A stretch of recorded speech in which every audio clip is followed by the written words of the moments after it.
Pencarian korban tanah longsor dan evakuasi di Petung Kriono, Kabupaten Pekalongan memasuki hari keempat.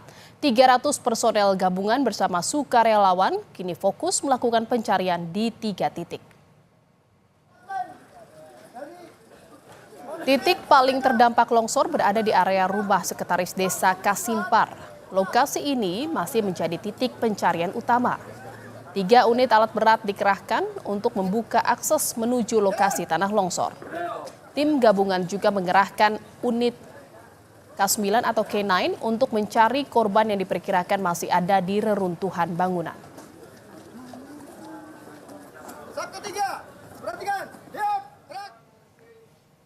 Pencarian pada pagi ini kita memperkecil dengan terbagi dari 3 sektor. 3 sektor mulai dari kediaman Pak Carik yang sektor pertama, kemudian yang kedua juga di Pertamini, dan yang sektor ketiga adalah di Alo Cafe. Kemudian di atas juga ini di Mahkota ini ada kertakan, ya, diharapkan ini juga karena ini sangat berpotensi timbulnya longsor apabila nanti ada hujan. Namun dari tim BMKG juga sudah ada upaya untuk rekayasa cuaca, diharapkan ini juga bisa membantu pelaksanaan operasi dari rekan-rekan kita TNI Polri yang sudah membantu kita, termasuk potensi yang sudah bekerja keras sampai 3 hari kemarin. Mudah-mudahan yang 4 orang yang sampai saat ini hari ini bisa ditemukan. Saudara, di hari keempat pencarian korban longsor di Kabupaten Pekalongan, Jawa Tengah, petugas gabungan kembali menemukan korban tewas yang diyakini remaja perempuan yang selama 3 hari sebelumnya dinyatakan hilang. 1 jenazah itu diduga adalah Aurel, anak perempuan dari Sekretaris Desa Kasimpar, dan berhasil ditemukan sekitar 300 meter di dekat rumahnya di area pesawahan. Keempat ini, masih pagi hari ini kita berhasil menemukan almarhumah Aurelia Siva Zara, putri dari Pak Carik, Pak Sekdes. Alhamdulillah, mudah-mudahan tanggal 3 lagi ini bisa hari ini kita selesaikan. Itu ditemukan di titik mana itu, Dan? Kalau informasi dari yang di lapangan itu dekat yang posisi terakhir kemarin, berarti kurang lebih sekitar 300 meter dari rumah Pak Carik, bukan di area persawahan setelah jalan. Area pencarian yang tadinya kemarin kita menyusur sungai sudah kita hentikan, jadi kita fokus di area 1, 2, dan 3, area di Pak Carik, kemudian area Bertasom itu, kemudian satu lagi di bawah kafe. Ini korban langsung dibawa ke rumah? Langsung dimakamkan di Desa Kasimpar.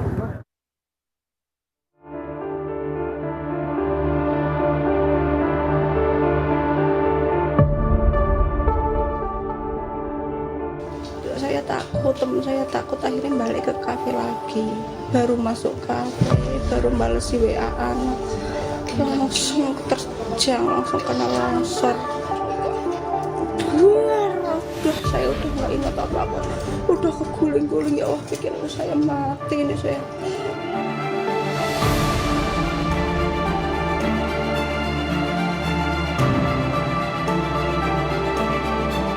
Porak-poranda, rumah, sawah hingga bangunan lain yang menjadi tempat berteduh warga kini tertimbun material longsor. Kafe Alo salah satunya, tempat ini menjadi salah satu titik pencarian utama korban longsor. Padahal sebelum longsor melanda, kafe ini kerap jadi tujuan warga untuk berteduh.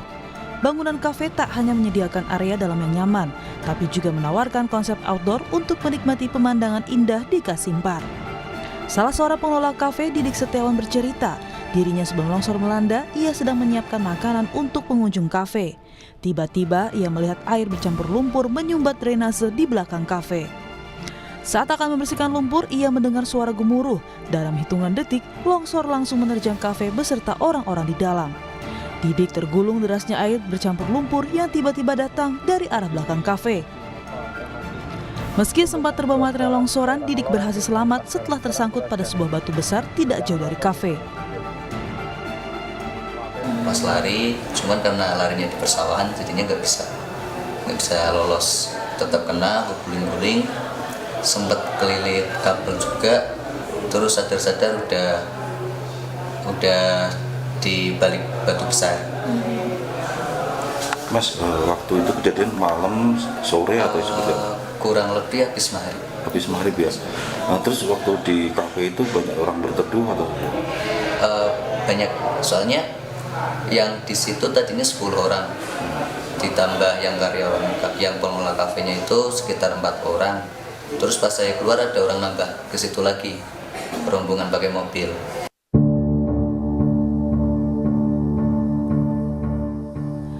Sebagian besar area pencarian memang masih tertutup lumpur tebal. Salah satunya adalah tempat ditemukannya satu jenazah dekat rumah Carik di Desa Kasimpar. Salah satu keluarga korban yang berada di posko mengaku, jenazah yang ditemukan adalah pamannya yang pada saat longsor tengah berteduh di rumah sekretaris desa.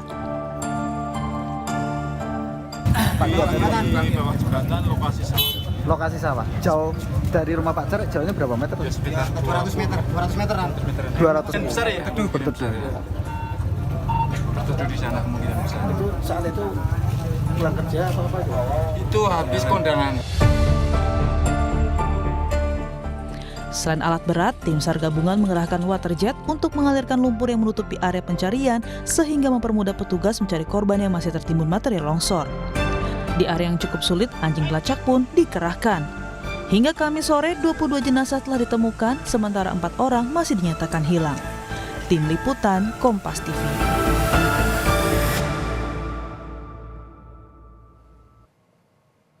Dan saudara, kita akan pantau kondisi terkini di lokasi pencarian korban longsor di Pekalongan, Jawa Tengah. Seperti apa kondisi korban longsor yang ada di sana, dan sudah tersambung bersama kami 2 jurnalis Kompas TV, ada Benediktus Aditya di lokasi pencarian dan juga ada Gina Wirana di posko bencana longsor. Saya ke Benediktus Aditya terlebih dahulu.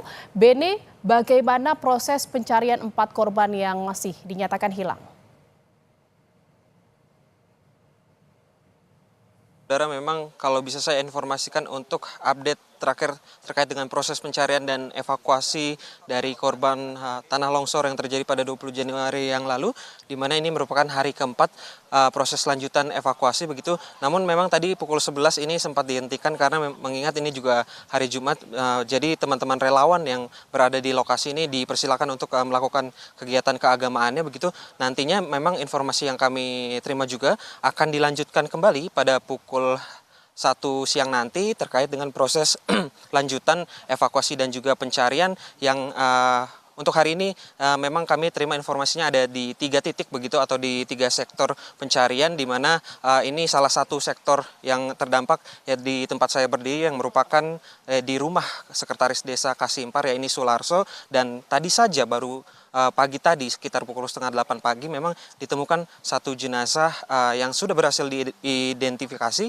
ya ini bernama Aurel begitu, yang merupakan putri dari sekretaris desa Kasimpar, ya ini Sularso. Dan tadi memang terkait dengan kendala, memang proses evakuasinya dilakukan secara manual, di mana jenazah harus ditandu untuk sampai ke titik terdekat di mana akses mobil bisa sampai, ya ini setidaknya di Gereja Kristen Jawa Kasimpar, sehingga ini para relawan harus berjibaku untuk menandu menaiki lereng bukit. Dan kalau saya bisa gambarkan kepada Anda, Jihan, memang ini lereng bukitnya cukup terjal sehingga para relawan setidaknya harus menempuh perjalanan sekitar 15 menit maksud kami dari Gereja Kristen Jawa Kasimpar untuk sampai menuju ke lokasi. Nah, terkait hal tersebut memang ini sudah dikerahkan 3 unit alat berat atau eskavator untuk membersihkan sisa-sisa longsoran yang menutupi area untuk menuju ke lokasi. Namun memang ini medannya diketahui cukup sulit karena medan terjal, juga jalanan yang cukup kecil, sehingga mesin-mesin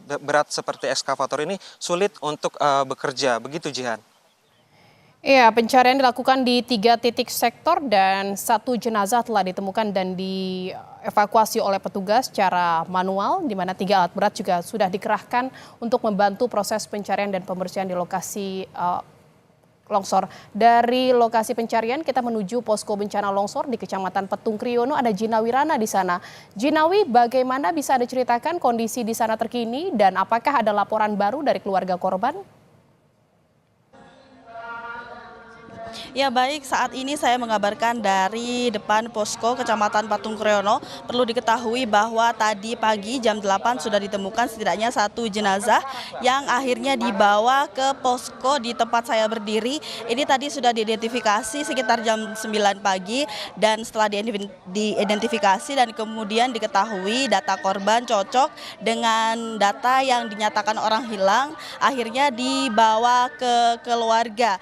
Jadi begitu sampai di sini tadi jam 9 akhirnya langsung diantarkan ke rumah duka untuk segera dikebumikan. Memang betul tadi menurut data yang kami terima bahwa identifikasi korban betul adalah salah satu dari 4 korban yang hilang. Sehingga saat ini masih dicari 3 korban lainnya begitu. Namun perlu diketahui juga saudara bahwa kami mendapatkan satu informasi yang saat ini ada 1 jenazah yang sudah ditemukan dan saat ini sedang proses evakuasi menuju ke sini. Perlu diketahui juga bahwa jarak dari lokasi kejadian longsor adalah 5 km dari titik saya berdiri atau titik posko di sini. Sehingga membutuhkan waktu yang cukup lama sampai di sini. Kira-kira sekitar 45 menit sampai 1 jam melihat kondisi jalanan yang cukup rusak begitu.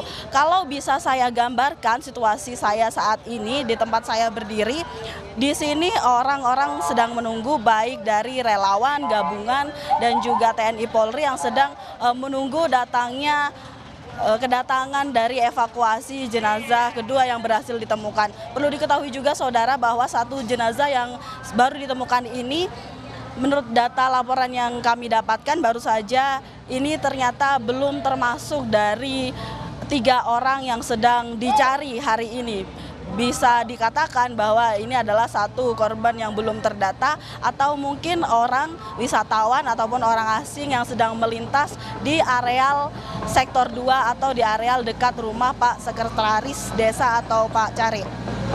Perlu diketahui juga saudara bahwa sebelum kejadian longsor menimpa ada banyak beberapa orang yang sedang berteduh di sekitar rumah Sekretaris Desa karena pada saat itu hujan lebat terjadi begitu, sehingga dimungkinkan ini adalah 1 korban yang merupakan orang di luar dari orang hilang yang sedang dicari oleh tim SAR dan tim gabungan. Boleh saya gambarkan kepada Anda saudara di layar kaca Anda saat ini, saya akan menggambarkan situasi terkini seperti apa proses dari menunggu para tim untuk mendapatkan informasi mengenai korban-korban. Nah, di depan Anda saudara ini adalah maksud kami posko korban meninggal bencana. Di sana sudah ada tim relawan baik dari TNI, Polri dan juga petugas kesehatan, ada Inavis dan juga relawan yang sedang menunggu dan di situ nanti adalah tempat untuk akhirnya transit begitu. Lalu di sebelah kiri posko meninggal ada posko antemortem di mana di situ adalah tempat untuk data identitas korban seperti itu.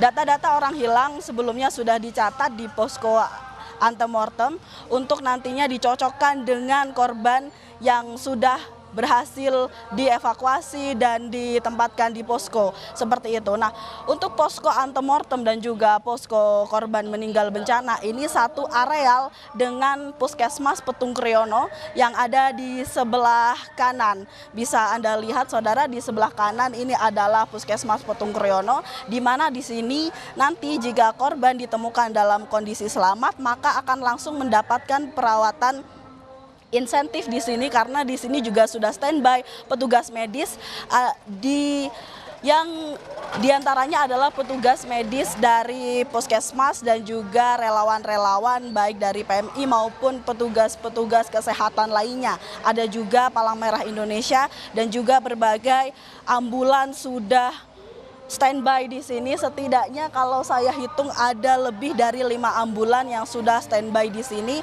untuk bisa segera mengantarkan korban baik ke rumah duka ataupun ke RSUD terdekat.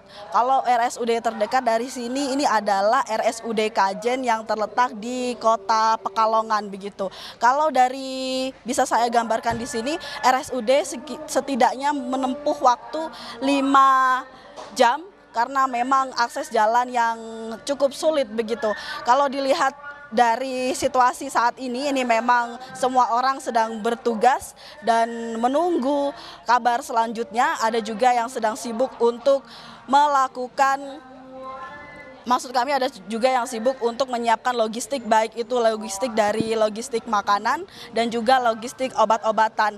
Perlu diketahui juga saudara bahwa cuaca saat ini juga sedang cerah dan kami tentunya berharap agar cuaca tetap cerah seperti ini hingga sore hari agar proses evakuasi tetap berjalan secara maksimal. Kembali ke studio. Ya, petugas gabungan masih terus melakukan sejumlah pekerjaan di posko bencana yang didirikan di depan Puskesmas Petung Kriyono. Dan sejauh ini ada 1 orang yang telah dievakuasi, ternyata bukanlah bagian dari 3 korban yang dinyatakan hilang dan masih